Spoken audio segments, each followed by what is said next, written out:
Ma'am Marites. New day, new chismis, but with a twist. We will have the different insight about the different successful entrepreneurs made their companies grow big. Most importantly, their response to today's pandemic. What are the practices and programs that they made to continue their business despite of COVID-19? Welcome to another episode of Magandang Buhay. I'm your host, Jolie Calyave. I am Vanessa Badasa. And of course, the most gorgeous, Julie Valiente. For our today's guest, we invited the COO of one of the most famous company in the tourism industry in the Philippines, namely the Resorts World Manila. Despite of his busy schedule, he still accepted our invitation. Together with his general manager and employees, they will share to us the safety measures, practices, and risk management assessment of the company. But before that, let's have knowledge about the nature and the background of Resorts World Manila. Please welcome to our co-martes and marshals. Mr. Juan D. Gagante, Mr. Nino Santa Ana, and Mr. Justin De La Cruz. Resorts World Manila is a 24-hour world-class leisure and entertainment facility within Newport City, a mixed-use community of integrated residential condominiums, hotels, restaurants, shops, and offices developed by Mega World Corporation, an AGA subsidiary strategically located across the Ninoy Aquino International Airport Terminal 3 and adjacent to the Villamor Golf Course in Pasay City, Manila. It is the Philippines' first integrated tourist hub, with the commercial activities beginning in August 2009. It is on its way to become the country's most thrilling destination. RWM is the Philippines' first and only integrated leisure and resorts facility, combining privately managed gaming with additional leisure, entertainment, lodging, and dining options. It is the first of its kind in the Philippines, and it includes the country's largest casino to date, an iconic mall, and 3 prestigious hotels: Maxim's Hotel, the country's all suites hotel with 172 rooms, Marriott Hotel with 342 rooms, and Remington Hotel with 712 rooms.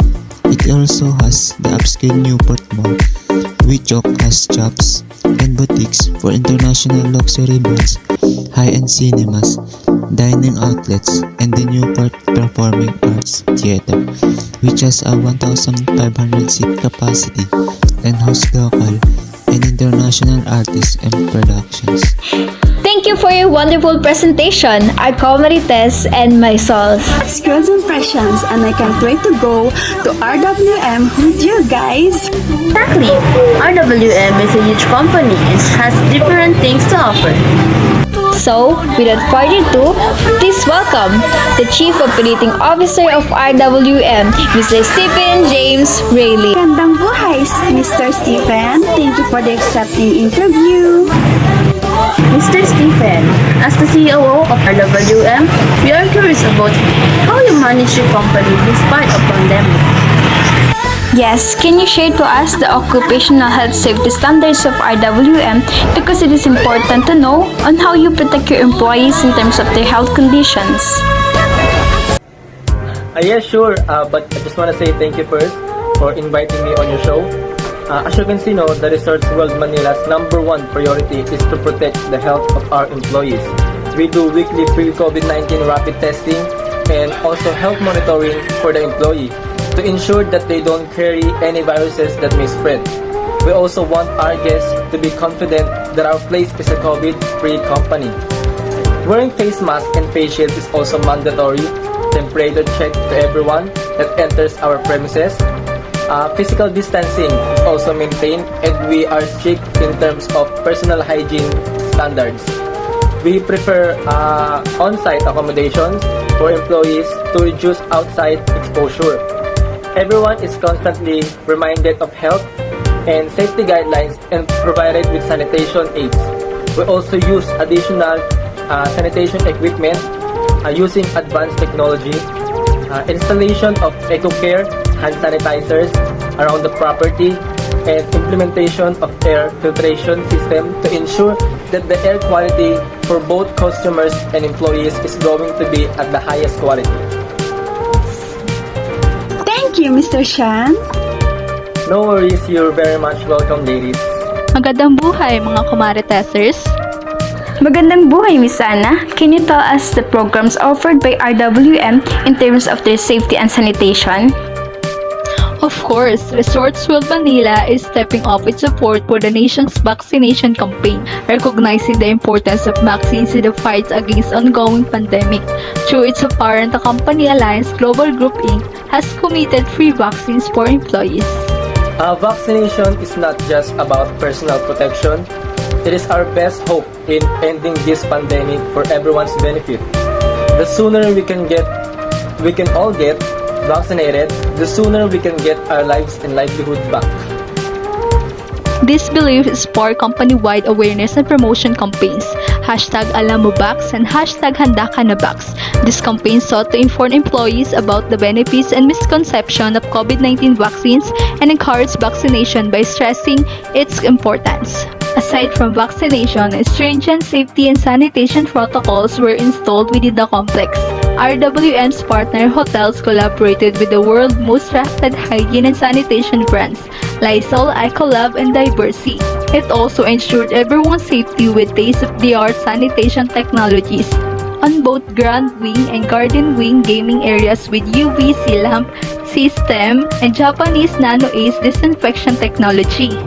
These were all calibrated as part of RWM's commitment to help curb the spread of COVID-19 virus.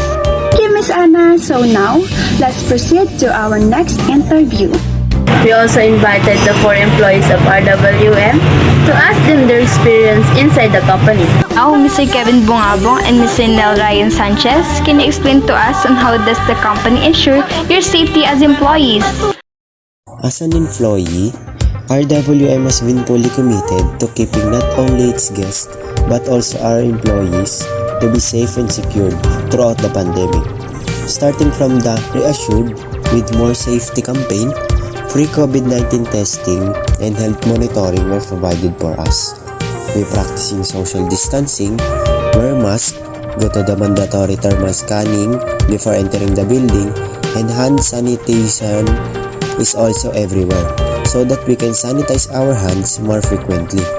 Alternative works arrangement, on-site accommodations, carpooling requests, and shuttle services were also provided for us to reduce outside exposure.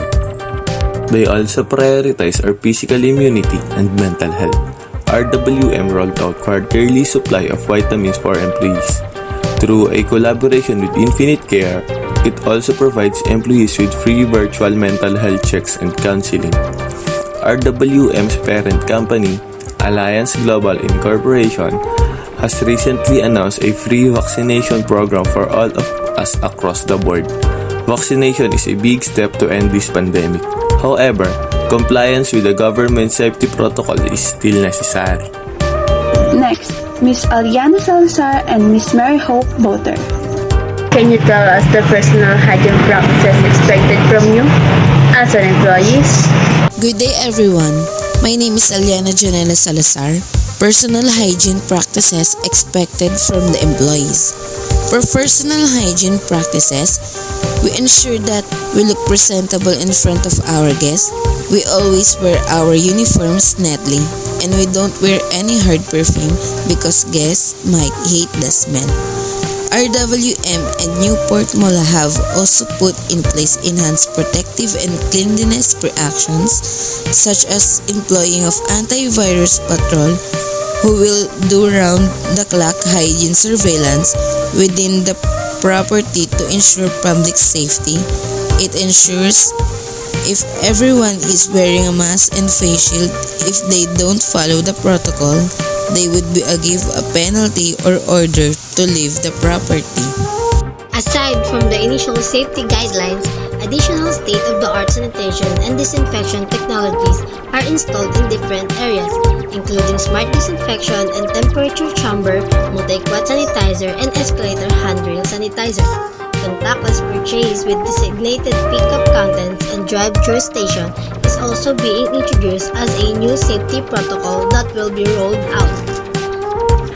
Thank you so much. We give our deepest gratitude to Resorts World Manila for giving us time and sharing their safety measures, practices, and risk management assessment inside of the company. Especially to the COO of RWM, Mr. Stephen, as well as the General Manager, Ms. Ann Vergara, and also for the 4 employees of RWM. We were glad that you're here in Magandang Buhay.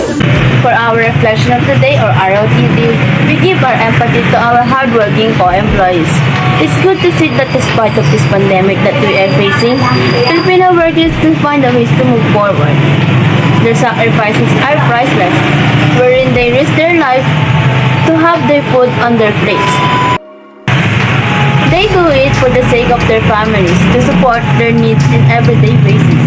Exactly, and knowing that their employers make an effort to protect their health is so heart-flattering. All of Filipino workers deserve safety on their workplace. The company should be responsible enough to apply healthy standards for their employees. RWM is a good example of that. Despite of the pandemic, they still managed to go back in the tourism industry. Their employees need a job, and it's good to see that today they reopen the company, welcome guests, and now accepting new job applicants. Likewise, I'm glad that RWM also provides the mental health needs of their employees with free COVID swab tests and free counseling. We can ensure the RWM really have responsible employers that is necessary in every workplace. Magandang buhay, everyone! We hope that you learned something on our latest chikahan. Thank you, everyone! See you on our next episode. Bye! Tayo na't magkwentuhan.